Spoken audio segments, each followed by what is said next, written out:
तो कैसे शेख साहब, आप क्योंकि खुद बिजनेसमैन भी हैं और पाकिस्तान के माशी हालात आपके सामने हैं और गवर्नमेंट जो कुछ कर रही है, शुरू में जो कुछ कर रही है वो भी आपके सामने है, तो जब ये एग्रीमेंट IMF का हो जाएगा तो कहां स्टैंड करेगा पाकिस्तान?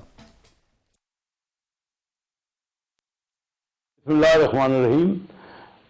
पाकिस्तान की जो मईशत है वो तो सब जानते हैं। इस वक्त जो हालात हैं, हमारे जो डेफिसिट है, जो खसारा है, बजट में खसारा है, जो टैक्सेशन में लीकेज हो रही हैं, तो इसमें तो कोई दो राय नहीं है। इसी को ठीक करना है और ये ठीक करने के लिए हमने मुसम्मम इरादा किया हुआ है, हम डिटरमेंट हैं।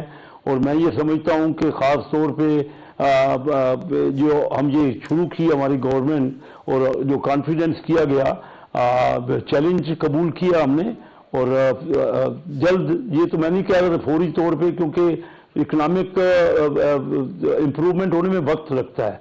बिल्कुल किसी को ये कह देना कि कल को ये हो जाएगा, वक्त लगेगा, लेकिन हमारी जो जद्दोजहद है, हमारी जो मेहनतें हैं, राइट डायरेक्शन में है। मसला ये है कि आपकी गवर्नमेंट जो है वो एक कंटिन्यूटी है। पिछले 16 महीने पहले आपकी गवर्नमेंट थे और उसकी जो पॉलिसी थी वो इलेक्शन के बाद ज़ाहिर है आप उसे कंटिन्यू कर रहे हैं। तो आप ये नहीं कह सकते कि हम नए आए हैं तो अब हमारे पास ज़ाहिर है हमें टाइम दिया जाए और ओवरनाइट नहीं हो सकता, हमारे पास कोई जादू की छड़ी नहीं है। तो आप पहले गवर्नमेंट करके गए हैं, लिहाजा अब आपके पास ये एतराज नहीं है कि हमें टाइम मिलना चाहिए तो ठीक कर लेंगे?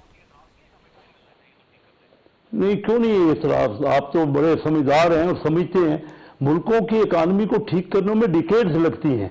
ये 16 महीने का काम नहीं है। जो बिगाड़ आया था जब हमने हुकूमत संभाली 16 महीने पहले, तो आपको पता है कि 30 अरब डॉलर की एक्सपोर्ट थी और 80 अरब डॉलर की इंपोर्ट थी। ये मैं जून 22 की बात कर रहा हूँ, एग्जैक्ट फिगर्स दे रहा हूँ आपको। 50 अरब डॉलर का इंपोर्ट एक्सपोर्ट का गैप था और इसी तरह बजट का खसारा जो था 4000 अरब रुपए का था। तो ये क्या ख्याल है आपका कि कोई आदमी आके कोई भी दुनिया का बेहतरीन से बेहतरीन जो माहिर मईशत है वो इतने थोड़े अरसे में तो इसको ठीक नहीं कर सकता? जो बिगाड़ आया ना हमारा 30-32 साल में, 1990 में पाकिस्तान की इकानमी इंडिया की इकानमी पाकिस्तान से 4 गुना थी, आज वो 12 गुना हो गए हैं पिछले 30-32 साल में। बहुत मेहनत की जरूरत है। हमने जो गलतियां की हैं सारी हुकूमतें उसमें शामिल हैं और ये इस तरह तो नहीं चलेगा। रिस्ट्रक्चर करना पड़ेगा, हमें ज्यादा टैक्स लेना पड़ेगा।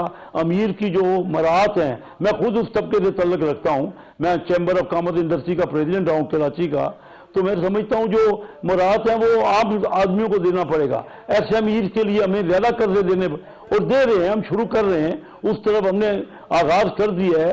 लेकिन इसमें आप कहें कि ये अभी जो है, एक सवाल शेख साहब ये भी है कि ये जो बिजली की कीमतों में इजाफा हो रहा है, गैस की कीमतों में इजाफा हो रहा है, टैक्सीज बढ़ रहे हैं, तो क्या आम आदमी ये अफोर्ड कर सकेगा? सवाल है, दोबारा आपके पास आऊंगा। मैं उससे पहले मैं सेनेटर हमायूं साहब को लेना चाह रहा हूँ। सर फरमाइए सर, ये सूरत हाल आपके सामने और इस वक्त ज़ाहिर IMF यहाँ बैठा हुआ है और बजाय इसके कि आप उस वक्त स्टेट को मजबूत करें, आप ये चाहते हैं कि एग्रीमेंट ही ना हो सके। जिस तरह न्यूयॉर्क के अंदर मुजाहरा हुआ, IMF के हेडक्वार्टर के सामने पाकिस्तान तहरीक इंसाफ झंडे उठा के वहां पे बात करी, तो आप क्यों नहीं चाहते कि पाकिस्तान गर्दाब से निकल सके, इन इशूज से बाहर आ सके?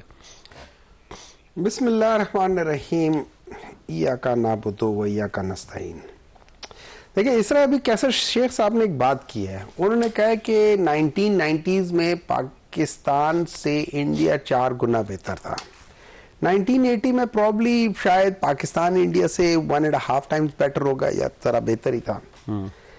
अब हम अगर 1990 से ले लेते हैं और 2018 तक ले लेते हैं, ये 28 साल ये दोनों पार्टियां जो पिछले 2 साल से हुकूमत में हैं, यही पार्टियां उन 28 साल में भी थी। तो ऐसा क्या काम इन लोगों ने किया था कि इंडिया 30 गुना बेहतर हो गया? दरम्यान में मुशर्रफ साहब की गवर्नमेंट आ गई ना सर, 99 से 2000 से लेके 99 के बाद तो मुशर्रफ साहब आ गए ना सर, 2008 तक 8 साल आ गए ना। चलो 8 साल निकाल तो 8 साल निकाले, 20 साल कर लेते हैं।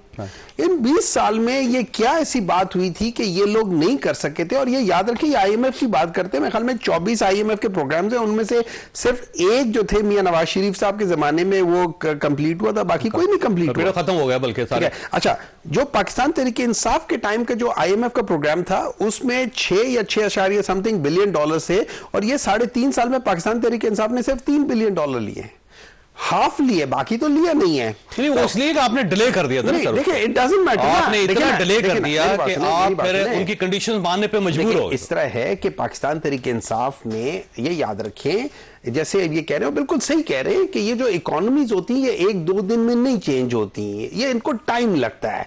तो अब आप ये याद रखिए, जब पाकिस्तान तहरीक इंसाफ आई तो मेजर शिफ्ट पाकिस्तान तहरीक इंसाफ ने क्या किया, उन्होंने वो डॉलर जो कि 100 रुपए पे जमा हुआ था उसको फ्री फ्लोट करा दिया। एग्रीड? 175 पे ले गए आप। नहीं, जिसमें फ्री फ्लोट कर दिया ना, उसकी एक्चुअल वैल्यू थी ना, इन्होंने तो उसकी आर्टिफिशियल वैल्यू रखी हुई थी। अच्छा, जो उसका अपना नुकसान होता है, जब उसको वो कर दिया तो वो 135 पे थी हमारे आने, क्योंकि ये 25-30 रुपए ये दरमियान में गिरी थी जो केयर टेकर के टाइम पे था, उसके बाद और वो 175 पे चले गए। अच्छा, उसके इसमें नोज डाइव हुई इकोनॉमी और वो चली गई 1.8 पे चली गई, आउट ऑफ फ्रॉम जहां से स्टार्ट हुई थी। ठीक है, अच्छा, वहां से जो हम लोगों ने पॉलिसीज बनाई थी वहां से कहां चली गई, अगले साल 2021 में किधर चली गई, 5.9 पे चली गई, अगले साल किधर 6.2 पे चली गई। सो दैट मींस 6.2 पे नहीं पहुंचे थे, 6.2 पे मियां नवाज शरीफ छाप छोड़ के गए थे। वो नहीं छोड़ के गए, वो 5.97 पे छोड़ कर गए थे। अच्छा, 6.1 पे ही नहीं गई है, सॉरी 6.1 समथिंग। ठीक है, तो कुछ तो सही कर रहे होंगे ना। अब इन्होंने बिल्कुल सही कहा है कि वहां पे इंपोर्ट ज्यादातर जो इंपोर्ट का जो कॉस्ट आ रही थी ना, वो या आपके ऑयल के ऊपर आ रही थी और लार्ज इंडस्ट्री के जो मशीनरी थी उसके ऊपर आई थी। वो उस पे क्यों आई थी, लार्ज जो स्केल जो इंडस्ट्री है उसकी क्यों आई थी? इसलिए आई थी कि लोगों ने उस वक्त बूम करा था, आपका जो टेक्सटाइल इंडस्ट्री बूम कर रही थी, आपकी बाकी इंडस्ट्रीज बूम कर रही, लोग उसके लिए मशीनरी इंपोर्ट कर रहे थे। लोग जिनके पास 100 लूम्स थे वो 200 लूम्स लगा रहे थे। ठीक है डॉक्टर साहब, लेकिन वो लूम तो है ना यहाँ पे, वो किधर चले गए? वो इन्होंने एक साल के अंदर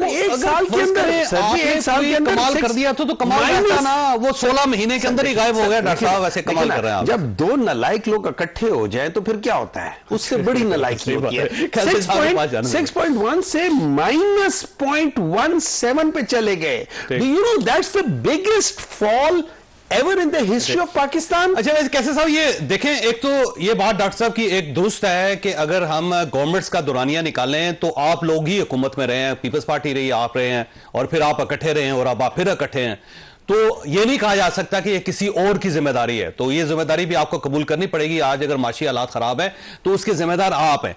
दूसरा ये है कि वो एक ये डॉक्टर साहब का नैरेटिव ये है कि क्योंकि नालायकी आपकी सतह पे, उस वजह से आप हालात को कंट्रोल नहीं कर पा रहे। इससे बेहतर था कि इमरान खान के पास हुकूमत रहने देते आप। देखिए बात सुनिए, हम क्योंकि इकोनॉमिक्स पे डिस्कस कर रहे हैं, हम पार्टियों की बात को एक तरफ रखें। हम देखें पूरे ओवरऑल क्या हुआ है। किसी भी वक्त हम कर्जे ही कर्जे लेते रहे, हम लेके उस पे आवाम पे बोझ पड़ता रहा, इनडायरेक्ट टैक्स लगाते थ्रू आउट। हमारे दौर में भी हुआ, इन्होंने और ज्यादा कर लिया। जी मैं आपको ये बताऊं कि टर्फ का $3 अरब, 3 अरब, जब हमारे पास वैसे ही रिजर्व नहीं थे तो इनसे पूछ लीजिए डॉक्टर साहब से, $3 अरब कोई 100-150 अमीर लोगों को दे दिए 0% इंटरेस्ट पे 10 साल के लिए, 12 साल के लिए, तो मंगा लें। वो कोई जिस वक्त हालात खराब हैं, रिजर्व है नहीं, और आप और वो इंडस्ट्री, मेरे दोस्त अहबाब हैं, मेरे ऊपर भी एतराज करते हैं कि आप बार बार टीवी पे ये बात क्यों करते हैं। देखिए वो जो मशीनरी आई वो अभी तक पूरी की पूरी स्टार्ट भी नहीं हो सकी, और कई चीजें रियल एस्टेट में लग गए पैसे, और ये इनके दौर में हुआ। $3 अरब की पैसे टर्फ में 0% पे दे दिए। ये समझने वाले ही नहीं थे।